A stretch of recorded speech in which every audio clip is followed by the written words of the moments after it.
channel of an everyday life of an Aspie. Right now, you have come onto my channel right now for a reason, obviously, if it's seeking advice or support or just wanting to know more for the sake of someone that are close to you right now, that you want to know the warning signs and whatnot of what's going on in their lives, and maybe you need to pick me up sort of thing along the way. You come to the right place, because I'm not here to judge or criticize. So right now I'm here to share with this mental health awareness channel part of, or shall we say, the playlist basically, that will cover certain everyday topics that us everyday teenagers and anyone in general in life goes through, sort of thing, that will hopefully create awareness and understanding no matter what it is. So earlier in the piece, basically I started introducing you all basically my new topic, which is eating disorders. I talked about what is an eating disorder in the introductory part of just a little bit of anorexia nervosa, what it is and what it covers and whatnot. This will be broken down into 3 or 4 different parts here of the different types of eating disorders that I'm going to bring out to you, as well as basically recognizing the signs of when you warning signs for the people that are having an eating disorder, I should say, get my words right. Number 2 part of it will be basically the misconceptions of eating disorder. Number 3, the myths of the eating disorder. Basically, number 4, what not to say to someone who has an eating disorder. Basically, treatments and therapies for eating disorders, and some of the excuses anorexics, or just people with eating disorders in general will say. And last but not least will be the letter to basically the eating disorder, or the letter from the eating disorder. So here it goes.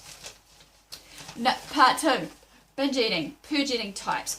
This type of behaviours usually lasts for 3 months. The warning signs you have to bear in mind of this binge eating, purge eating type eating disorder is as follows. Number 1, dramatic weight loss. Number 2, preoccupied with weight, counting calories, just fat and dieting, I should say. Number 3, refuse to eat certain foods on their plate, progression to restricting their daily intake, or just restriction of certain foods, groups that they want to remove themselves from, basically, which is like some sort of food group of carbohydrates, proteins, whatever the case may be. As we know that basically having all these, important meal groups of the substantials, carbohydrates and everything is important to keep our energy going, obviously. Number 4, basically certain comments are frequently said to them, basically maybe they're too fat, or another one is that they're too overweight and obese, and they need to lose the weight. Like I said, it can be to a point with these type eating disorders that I'm bringing out, can be an addiction for them, and if they want to gain control somehow by doing what they feel is right for them, and self-punishment or whatever the case may be for their body uses. So number 5 is anxiety about getting fat or just gaining the weight that they need, basically, in general. Number 6 is denial of hunger. So therefore, if they're not hungry, they'll just, dismiss it every time when dinner comes around and stuff, or just before dinner time, even though they know that in the long term haul, hopefully, there is a consequence of the hunger pangs that comes along and actually disrupt our cycle of eating and whatnot, because obviously, as we know, for the digestive tract, it needs the nutrients it needs in the body, or else it was just stored as fats and water. Number 7 is developing a food ritual, which I mean there is, they could be, for example, rearranging the food in a different manner, on the plate. Or they could be just, as I said before, just taking little chunks of food at a time, counting up how much is on their plate, and subsequently making smaller portions for it, so then they can eat it later on, just, little meals at a time. The point that, as I said, they'll self-starve. Number 8 is constant excuses to try and avoid meal times or situations that involves food with their friends or family. Number 8 is basically excessive exercise regime. For this, they basically will tend to, exercise to the extremity, where it could do more damage than good.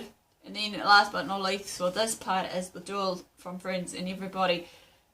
that involves everyday activities, especially if they're near food. But, you know, as we know, food is everywhere, and we need to realise that no matter what, it just happens. Anyway, the health consequences I'll bring out right now of the binge eating, purge eating type kind of eating disorder is as follows. As I said before, number 1, self-starvation. Number 2, slowing down of all organs, so the organs tends to might reject and eject everything else, sort of thing, to the point that it can't handle the strain, sort of thing. Obviously, you get irregular heartbeat, irregular breathing.